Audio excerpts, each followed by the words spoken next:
Hey, welcome back to Life Skills. This week, you're going to love the topics we have, and it's going to come on very soon. But I just want to kind of reminisce a little bit about life skills. I'm standing here in the sanctuary at Set Free Christian Fellowship, and this is where we actually started doing life skills when Road Retreat was really small, and we could get all the people in here. We could it was exciting at first, like there was 15, and there was 20, and then there was 30, and we used to do stuff in this room where we would try little games together to learn things, and I can remember once we did a rope course out back and trying to teach things, and those are really important times for all of us as an organization, those that were leading and those that were enjoying the life skills themselves. And then when we got bigger and moved down the street to the First Methodist Church, and then we began to fill that up, and then when we added the Kelly Shelter, we had to stop doing some of those hands-on experience things that we did, but we had great speakers come in, and we had different people that just kind of blessed us and inspired us, and that's what life skills is all about. And what's been amazing to me since COVID, when we've actually had to shut down in-person meetings, is how many people said they missed that. And when I run into alumni and I asked them about Road Retreat and their experience, they all said, life skills is one of my favorite things. And sometimes I just kind of felt like we were pulling teeth getting people to come, and some people just whined and complained. They didn't want to show up on Mondays. But in the long run, getting us together on a regular basis and talking about things that could make us better people was really, really, really valuable.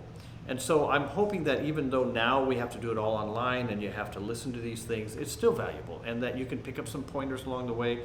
Maybe there's a new thought that comes through your head that you never had before. You see something differently than you ever did before. If every single one of these life skills that you get coming your way, you get one thing out of it, it's worth it. And then you get to meet people better, through the lenses. Eventually we're going to get to see you in person again, but keep coming back every Monday, keep coming to these life skills.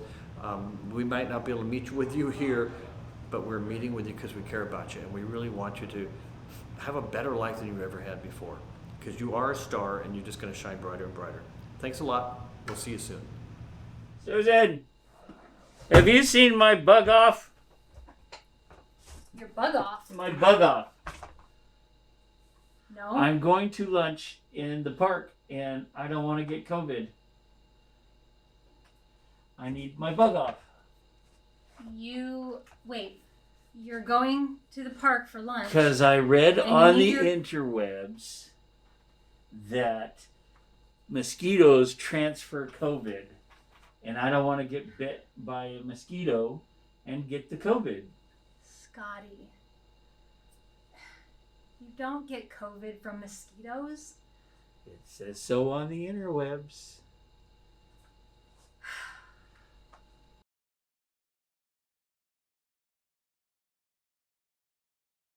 My name is Jeremy Labate, and I have a little over 4 months clean.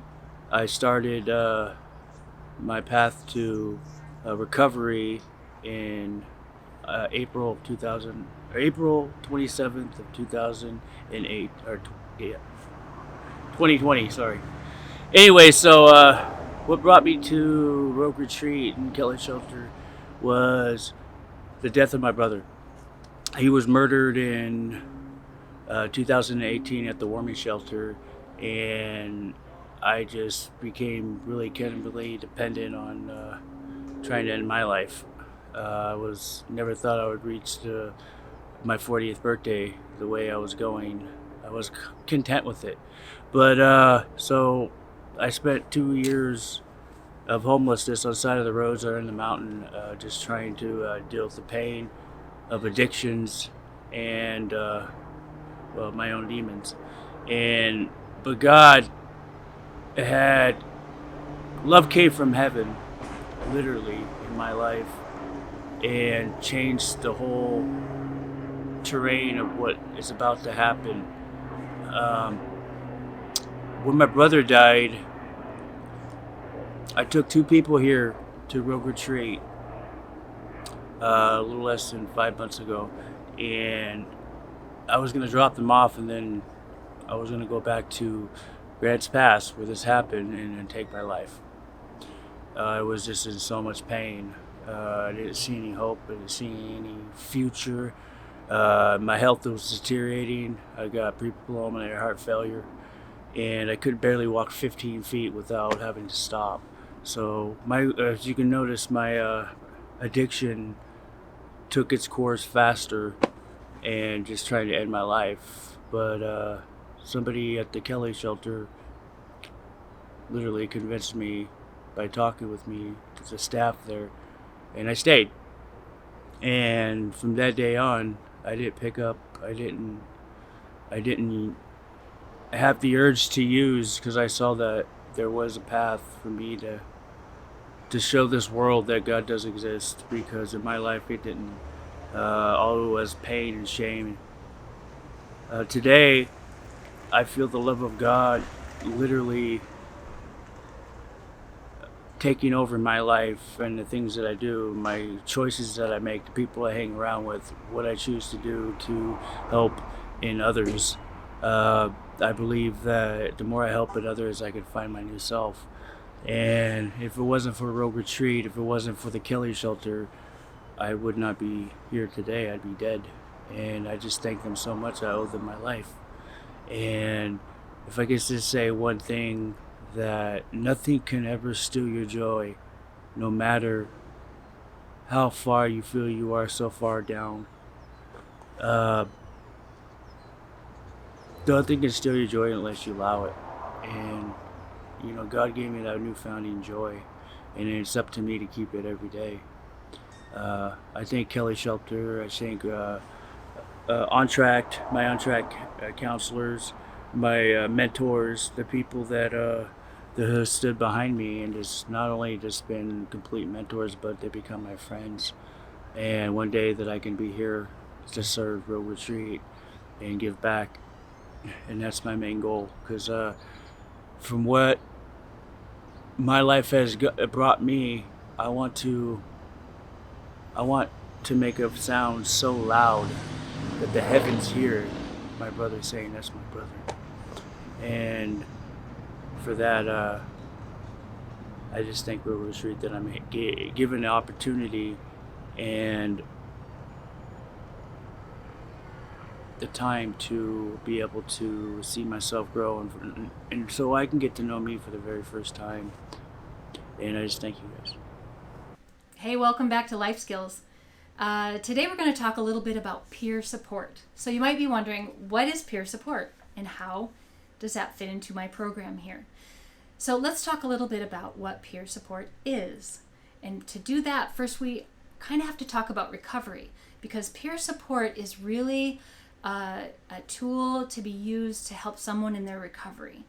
The people that are peer support specialists here at Rogue Retreat have gone through an intensive training for 40 hours. It's a training that's certified through the state of Oregon.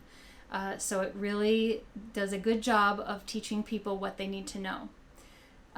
So some of the guiding principles of recovery, let's talk about that for a minute. So all of the peer support work that we do here is kind of rooted in these ideas. And the first one is that it's self-directed. So that means that you, as the participant, get to direct your own recovery, right? And so that's pretty important, because nobody wants people just telling them what to do. But you have an idea of what's going to work for you. And so as a peer support, I would come alongside you and say, what is your plan for recovery? And then I would help to kind of guide you through that. So that's the first one. The second one is that it's strengths based. So we look at your strengths. What are you good at? What could we build on or help you build on? So an example might be, say you're really, when you do something, you really stick to it. That's a strength, right? So we can help you to build on that strength. Rather than say maybe an area that you really struggle with is sticking to a plan. Well, we're not going to try to force you to do something that's really foreign to you. So we'll support you in learning to do better, but we'll also really focus on what you're strong in. The third principle is that everything that we do, we are hoping to empower you. So even the very mission of this life skills class is to educate, empower, and encourage. So helping you to grow in the areas that you need to grow, helping you to know you can do this. Those are all things that will empower you. So we want to provide the tools that you need to be empowered. The next one is we take a look at basic needs. So we don't just look at things like housing, those kind of things, though those are really, really important. But one of our basic needs as human beings is to have purpose, to have our own mission in life. And we help you focus on that and decide what that is. And so you have this higher purpose, and I know for me, it helps me. Anything that I need to do, it runs through my purpose. And if it doesn't line up with it, then I know I don't need to do it. The next one is hope. So part of our job is to inspire hope. And really that's what Rogue Retreat is built on, is we were talking about it today, is that we're hope dealers, right? We want to encourage you and build up that hope. And the thing that we know is that people do recover and change is possible. And we want to let you know that it's possible to change and you can do it, right? So we're going to be your cheerleader. A close partner to that is optimism. And that's just that idea that you can do it. Many do. Other people have done it. Why not me? Right? And so we try to help you to build optimism in your life. Then we have positive self-identity. We don't focus on the disorders or the weak areas or your defects. We don't focus on that stuff, but we focus on recovery. We focus on your story, what's positive about where you're at. And then the very last one is being of service, and that's just giving back. And that's a very strong part of a recovery program, is that idea that I'm going to take what I've learned and I'm going to give it away to somebody else. And while doing that, that helps me. Okay, I'm going to turn the page. Is it this one? Mm-hmm.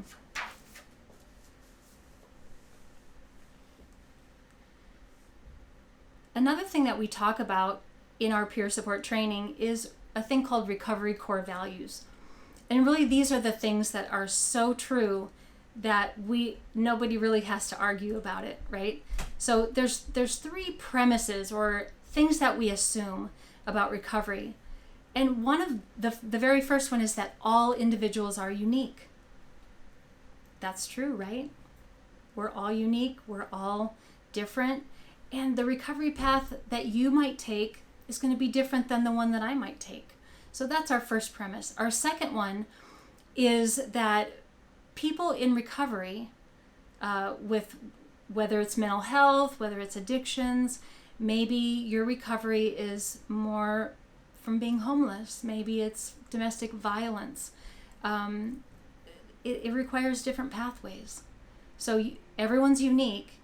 Everyone requires different pathways at times. And the third one is that everyone has a right to their own recovery. Everyone has a right to have equal access to the services of recovery. And we want to give that to you here. That's why we're here. We want to see people grow in their recovery and get solid in their life and build that self-sufficiency. That's the very thing that our whole program is built on. And peer support just augments that program. So one final thing that I want to talk about is some of the roles of a peer support specialist. So how do we use peer support here? So when you come into our program, you get to decide whether you will come under our case management or not. Now in some programs that's kind of a given. In others you have a choice. But that's what our housing depends on, is that case management piece. So once you've decided to go ahead with case management, you will be assigned a case manager. And our hope is that you will also want to sign up for peer support. So getting a peer support specialist. And that's a person who can help you with resources. And your case manager can do that too, but your peer support specialist is someone really closely tied to the community who knows the resources that are available and can help you connect to those. And then another way that that peer support is really awesome is we like to call ourselves cheerleaders. So we cheerlead and we say, yay, you're doing a great job. And we are just right there in your corner, coaching you, helping you, figure out what's the best decision. But we're just not going to make that decision for you.